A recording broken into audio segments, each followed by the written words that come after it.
Алматы қаласының орталығында осы орталық әскери емханамыздың жаңа филиалы жұмыс істей бастады.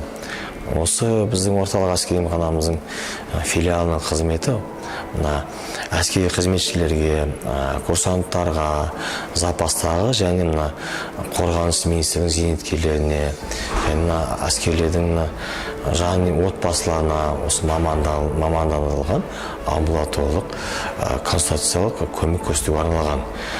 Қазіргі уақытта штаттық құрылымға байланысты бізде орталық әскери емханамызда қосымша бөлімшелер қосылды, қосымша дәрігерлер қосылды. Осы біздің филиалымызда арнайы өзіміздің дәріханамыз бар.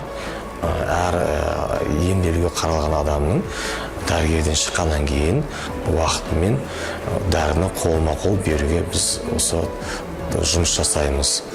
Осы біздің филиалымыздың осы ашылуына, ғимаратты табуға, ғимараттың құрылысының тез бітуіне, жұмысымызды жалғастыруға біздің өте қорғаныс министрінің орынбасарымен, біздің әскери медициналық басқарманың бастығымен, қолдауымен қысқа уақытта құрылыс жұмысымызды бітіріп, жұмысымызды бастап кеттік.